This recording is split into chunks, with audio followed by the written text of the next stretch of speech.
Hi, Dan here. I want to do an update on my Trois Brevis beer, which I brewed back in September. I did a little bit of tweaking, a little bit of blending with it, so it turned out to be kind of an interesting beer. Not my favorite beer that I've ever brewed, but definitely an interesting story to tell. So here we go. I chose to blend the quick sour El Brevis with another beer made with yeast-based Wallonian yeast and Brussels Brett blend. That's it on the left. Here's another shot of the Brussels Brett blend pellicle on there. Had a really nice fluffy, bubbly, white pellicle on that. So I went ahead and bottled some of the Brevis before I made any of the additions to it, just so that I would have something to compare it to later on. I bottled a little bit in this squealer from Craft House Brewery here in Las Vegas. Left enough airspace at the top so that it carbonate. This isn't recommended. These bottles aren't really made for fermenting or for bottle conditioning in. But it worked out well for me. So to the El Brevis beer, I added a couple of pounds of dried Zante black currants. Just dumped those directly into the Better bottle fermenter using a funnel. I also had some Malbec wine, so I thought I would go ahead and add some of that. I measured out 2 cups of the Malbec wine and added that directly to the fermenter as well. I also bottled some of the Wallonian yeast slash Brussels Brett blend from the Yeast Bay, and so I bottled a little bit into this bottle, which I'll pour into the fermenter, and then I'll bottle another bit to carbonate as a sample. That first bottle I just went ahead and dumped it right on in, so I got about 12 ounces of the Brett blend added to the Brevis fermenter, just to see if I can get some more complexity out of it. Here you can see the pellicle residue really caked onto the auto siphon from the Brussels Brett blend beer.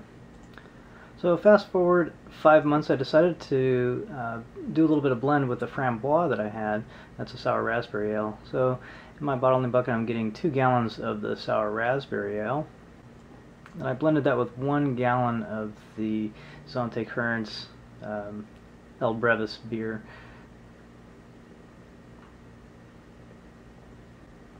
And I re-yeasted with the Red Star Pasteur Champagne yeast in the yellow pack.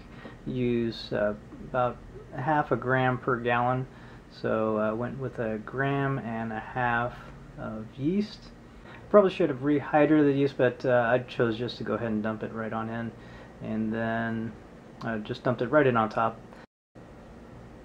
I also added my bottling sugar. It was still hot, poured it down the side so it didn't touch the yeast, hopefully, before I gave it a gentle stir to stir all that into the beer. So here, just giving it as gentle of a stir as I possibly can to get the yeast integrated into the beer, get the sugar water fully dispersed into the beer as well. Got to be careful here not to add too much oxygen. I bottled with these oxygen-absorbing yellow crowns in these nice 750 milliliter Belgian bottles that I got from Northern Brewer. These just take the regular size caps. To bottle these, you got to flip the 2 plates on either side of the Red Wing capper to fit the neck of the bottle, or else you might crack the bottle. Just pop those out with a screwdriver, flathead screwdriver, and a hammer, and swap them, put them back in. The remainder of the El Brevis beer with the currants I kegged with 4 gallons of it and 1 gallon of an older raspberry ale, sour ale that I had laying around. Give it a little bit of more complexity. Here you can kind of see the dried currants sitting at the bottom of the fermenter. So here is the final beer with the currants, the Brevis Trois beer with the currants and the Malbec wine. I added the, going back there a little bit, I added the currants and the wine back in October of last year, and I also added a couple of medium oak spirals to it, American oak, and in January I also added 2 cups of sherry to it. It was kind of it was a Pasteur medium dry sherry, a cheap sherry from Trader Joe's, which I didn't put in the video there. So I bottled and blended, some of it and kegged the rest of it. That was back in mid-March. It had a THP flavor to it, which is kind of like a Cheerios or Captain Crunch. That'll age out if you let it age for 2 or 3 months. Usually happens when you keg beer. If you bottle condition, that tends not to happen so much. So that was back in April. It's now almost July, and here's the kegged version of the currants beer. Now, when I first had it before having the currants, it was pretty bland, lightly tart, a little bit bready, malty, but not very complex at all, and not very sour. After I added the currants, it soured up quite a bit. I think it was from the sugar from the currants.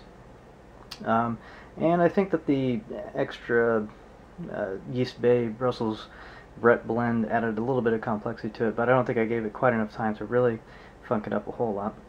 Now, one thing is for sure, it's definitely more sour than it was before I added the currants.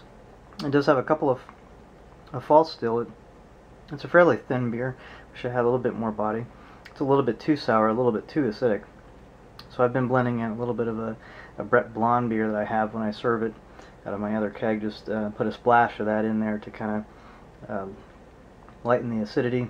And it's a little bit tannic from all the sherry and the wine and the oak spirals. Went a little bit overboard on that. If I didn't add the sherry, I don't think that would have been as bad. And I can fix the acidity with blending a little bit of a lighter beer into it. So yeah, very interesting beer. It's very plummy. Definitely get the currants. You get a lot of a sherry, nutty kind of character to it. That caramel from the sherry really comes out, and it's kind of a nuttiness. And you get a lot of sour cherry, and you get the currants as well, and that follows through all in the taste. Yeah, just a little bit tannic. You got the woody kind of tannin going on with it. You could probably benefit from some more age. I might pull it out of my kegerator and let it age out a little bit more. But as you can see, when a sour beer doesn't go the way that you want, you can kind of tweak it along the way a little bit. Adding fruit to a beer that hasn't soured enough can get you more acidity.